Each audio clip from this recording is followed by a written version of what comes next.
বয়স্কদের mental health, হুম তাহলে আপনি তো দেখছেন অনেককে, কি হুম দেখতে পাচ্ছেন? একদম খুব ভালো প্রশ্ন করেছেন এবং খুবই উপযোগী একটা প্রশ্ন। মেন্টালি বয়স্করা ভালো নেই, এটা কিন্তু একটা বড় কথা। হুম এবং সেই ভালো না থাকা আমাদের শুধুমাত্র যে অ্যাফ্লুয়েন্ট সোসাইটির বয়স্করা ভালো নেই তা নয়, বা শহরকেন্দ্রিক বয়স্করা ভালো নেই তা নয়। ইভেন আমি তো গ্রামেগঞ্জে প্রচুর ইন্টিরিয়ার জায়গায় কাজ করি, গ্রামের বয়স্করাও ভালো নেই।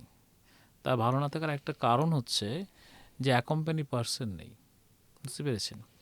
গ্রামের দিকে ছেলেপুলেরাও কিন্তু গ্রামে ছেলেপুলে নেই এখন, কারণ তারা মাইগ্রেটেড হয়ে যাচ্ছে অন্য জায়গায় কাজের খাতিরে।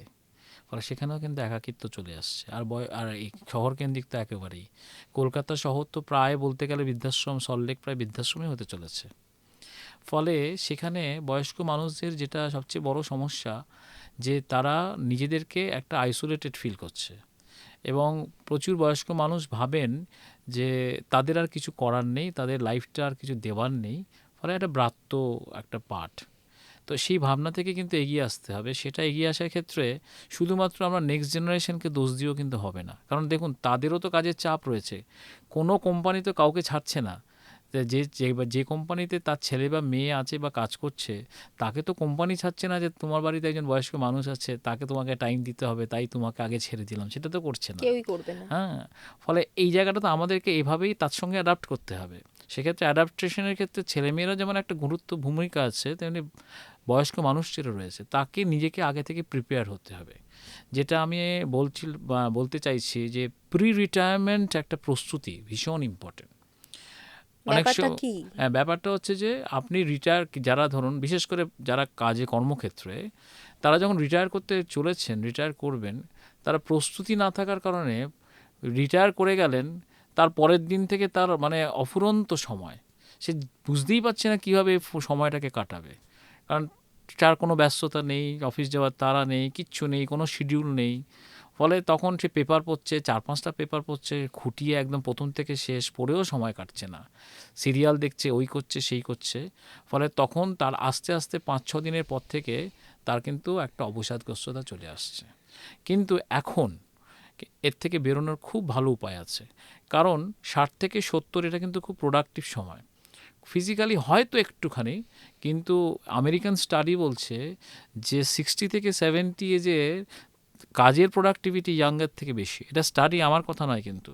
হুম ফলে তাদের কিন্তু এখনও দেওয়ার সময় রয়েছে।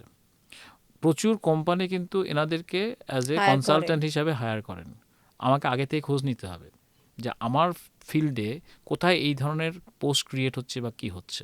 এটা 2 নম্বর হচ্ছে সোশ্যালাইজেশন।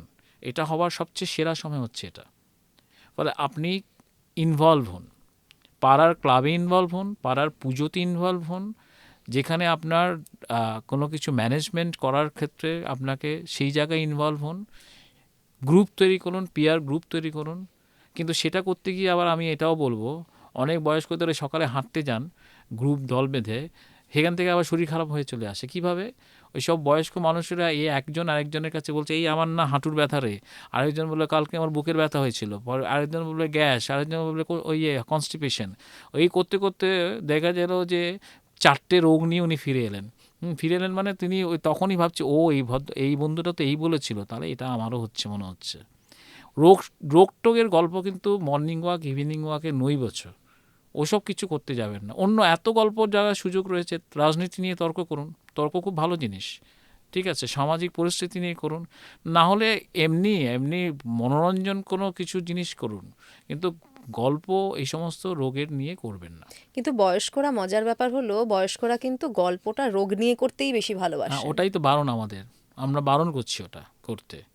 এবং বয়স্করা যেন শুধুমাত্র বয়স্কদেরই বন্ধু না করেন, ইয়াং জেনারেশনের সঙ্গে বন্ধুত্ব করুন। যে বাড়িতে সবচেয়ে ভালো তো হচ্ছে নাতি নাতনি যাদের সঙ্গে থাকে। সবাই সেই ফরচুনেট তো নয় সবাই, কিন্তু এটাতে যারা, এটা তো আপনারা ভালো বুঝবেন, যেটাতে কিন্তু ওই জেনারেশনও খুব ভুগছে। মানে আমরা শুধু বয়স্কদের দিক দিয়ে বললে হবে না, নাতি নাতনিরাও কিন্তু তাদের দাদু দিদাদের পাচ্ছে না। এই যে সাইনার্জিস্টিক এফেক্ট, দুই প্রজন্মকে ভালো রাখা, এটা কিন্তু ভীষণ জরুরি। ফলে যদি সুযোগ থাকে নাতি নাতনিদের সঙ্গে বা ওই স্তরের বন্ধুবান্ধবের সাথে মানে বাচ্চাদের সাথে ইয়াংদের সাথে মেলামেশার চেষ্টা করুন। আর হচ্ছে আপনার যা কিছু যেগুলো এক্সপ্লোর করতে পারেননি সময়ের ব্যস্ততার কারণে, সেগুলো এক্সপ্লোর করার সময় হচ্ছে এখন। লিখুন, যারা লিখতে ভালোবাসেন ডায়েরি লিখুন, কবিতা লিখুন। ভাবছেন তো আপনার কবিতা কি হচ্ছে, হোক না। আমি তো কবিতা লিখি, আমার তো পড়লে পড়লে, না পড়লে না পড়লে আমার কিছু যায় আসে না, আমার লেখার কথা আমি লিখে দিই। গান করুন, কে শুনলো না শুনলো কে আপনার যা আসছে, করুন। এবং এই যে বিভিন্ন ধরনের এই ধরনের বিজয় সম্মেলনী হলো বা কোথাও পার্টিসিপেট করবেন। আর সোশ্যাল গ্যাদারিংগুলোতে যাবেন, খেতে নয়। আমি খাবেন তো অবশ্যই, কিন্তু খেতে শুধু নয়। এই মানুষের সঙ্গে যে 10 জনের সঙ্গে দেখা হলো, কথা হলো, এটাও কিন্তু ভীষণ ইম্পর্টেন্ট। মহিলাদের একটা প্রবণতা রয়েছে, ওই আমি কিন্তু কোনো কারোর বিরোধী নই, ওই সিরিয়াল কেন্দ্রিক হয়ে যায়। আমি পুরুষরাও পুরুষরা হচ্ছে, কিন্তু মহিলাদের সংখ্যাটা বেশি। তো সিরিয়ালের আমি বলছি না, আমাকে তো কেউ মেরেটেরা মানে মারতে আসবে সিরিয়ালের বিরোধিতা, আর আমি সিরিয়ালের বিরোধিতা বলছি না। আমি বলছি সিরিয়ালের পাশাপাশি আরও কিছুগুলোতেও ইনভলভ থাকতে হবে। আর সিরিয়ালের মধ্যে নিজে এমনভাবে ঢুকবেন না যে সিরিয়ালের জিনিসগুলোকে আপনার লাইফের মধ্যে নিয়ে নিলেন। হাইপার হয়ে যান তো দেখতে দেখতে, হাইপার হয়ে যান। প্রচুর মহিলার কি হয় আমি বলছি, আপনার বৌমাটা আরও খারাপ হয়ে যায়। বুঝতে পেরেছেন? মানে সিরিয়ালে যে অনেক কিছু কুটকাচানি দেখায়, সেগুলোকে নিজের মধ্যে ভাবতে থাকে, এবং যেটা হয়তো খুব সহজভাবে নিয়েছিলেন, সেই কথাটাই কিন্তু উনি এখন ওই সিরিয়ালের সঙ্গে কোরিলেট করতে গিয়ে ওটাই কিন্তু এমনভাবে নিচ্ছেন যে তখন কিন্তু সম্পর্কের অবনতি হচ্ছে, মানে নিজের পরিবারে চলে আসছে একদম। সমস্যা। আমি দেখেছি। ফলে এই জায়গাগুলো আপনি সিরিয়াল দেখছেন, সিরিয়াল ভাবুন যে ওটা সিরিয়াল, ওটাকে আপনার লাইফের মধ্যে আনার চেষ্টা করবেন না। বয়স্কদের কিন্তু এখন মোবাইলের প্রতি মোবাইল অ্যাডিকশন, প্রচন্ড স্ক্রিন বেড়েছে। অ্যাডিকশন প্রচণ্ড। এবং প্রচুর বয়স্ক মানুষের ঘুম হচ্ছে না ওই একটাই কারণে। আমি বলছি না তার থেকে দূরে থাকবেন, সবাই আছে, আপনি শুধু দূরে থাকবেন এটা বললে তো হবে না, আপনিও করবেন। কিন্তু ঘুমানোর আগে অন্ততপক্ষে 1 ঘন্টা আগে থেকে কোনো স্ক্রিন নয়। আর স্ক্রিনে আপনি এমন কিছু উত্তেজনা কিছু দেখবেন না যেগুলো আপনাকে ঘুমোতে ব্যাঘাত ঘটাবে। লাইট কিছু দেখবেন, গান শুনুন প্রচণ্ড। মানে আমাদের অনেক বয়স্ক মানুষ শুধু গান শুনে ভালো আছেন, শুধু গান শুনেন, রবীন্দ্রসঙ্গীত, এবার যা ভালো লাগে, শুধু রবীন্দ্রসঙ্গীত বলে নয়, আপনি লাইট মিউজিকও শুনতে পারেন, কোনো অসুবিধা নেই, গান শুনুন। আবার লেখা, আঁকা, কেউ যদি বুননের কাজ করে বুননের কাজ, কেউ যদি খাবার বানাতে চায় করুন না। আজ আমাদের একজন আছে হেসেল খুলেছে তার ইয়েতে, বেশ কয়েকজন মিলিয়ে, বয়স্ক মানুষই কিন্তু, বেশ কয়েকজন মিলিয়ে তারা বিভিন্ন ধরনের ওই আগেকার দিনের যে খাবারগুলো না, সেই খাবারগুলো তৈরি করছে, এবং ভালো বিক্রি হচ্ছে, ভালো আপনার আসছে, ডিমান্ড আসছে। তো অনেকেই ভালো রান্না করেন তো। একদম হ্যাঁ, একদম। আমি গল্প নয়, আমার একজন 90 বছরের মহিলা আছে, আমি নামই বলছি, সুমিতা সেনগুপ্ত বলে। তার বাড়িতে গেলে তিনি নিজের হাতে কেক তৈরি করে আমার প্রতিবার দেবেন। ওইটা তৈরিটা ওনার কিন্তু একটা ওনাকে কিন্তু মোটিভেট করে। ডাক্তারবাবু আসবেন, আমি কেক খাওয়াবো। অসাধারণ কেক করেন। রবীন্দ্রসঙ্গীত এখনো অবধি ওনার ফ্ল্যাটের লোক, বাচ্চারা শিখতে আসে। এরকম অনেকজন আছে। নিজেকে এনগেজ রাখতে হবে একদম কিছুতে। একদম। আর আমাদের বয়স্কদের ক্ষেত্রে বাড়ির লোককেও কিন্তু ভূমিকা নিতে হবে। আমরা শুধু বেড়াতে যাব প্রত্যেক বছর 2বার 3বার, আর বয়স্ক মানুষটিকে নিয়ে যাব না। আমি বলছি না আপনি সেরকম জায়গা নিয়ে যাবেন যেখানে খুব কষ্টকর, ছোট ছোট ট্যুর হয়, ঠিক আছে, সেগুলোতে নিয়ে যান। একটু চেঞ্জ করুন, দেখবেন উনি বয়স্ক মানুষটি ভালো আছে। এবং তিনি শুধু ভালো থাকা না, তিনি বুঝবেন যে তাকেও গুরুত্ব দিচ্ছে কেউ, তার কথাও কেউ ভাবছে, এটাও ভীষণ ইম্পর্টেন্ট। অনেক সময় আমরা দেখতে পাই, দেখুন যে দুটো প্রজন্ম একটা না, মানে মানসিকতায় একটা গ্যাপ তৈরি হয়। সেই জায়গাটা ওভারকাম করতে পারেন না অনেকে। এর জন্য ধরুন ছেলেমেয়েরা মা বাবাকে বুঝতে পারছেন না, মা বাবারা ছেলে মেয়েকে বুঝতে পারছেন না।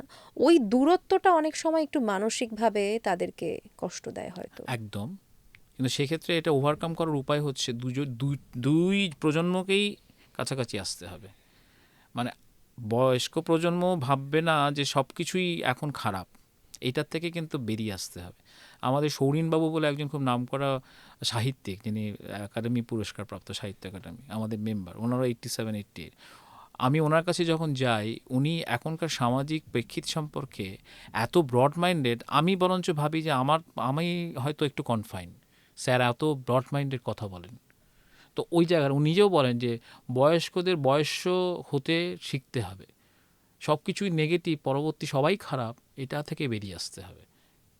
ফলে ওই জায়গাটা যেমন ওনাকে, আবার এনাকেও আমাদের প্রজন্মকেও কিন্তু মানে পরবর্তী প্রজন্ম তাদেরকেও কিন্তু এগোতে হবে।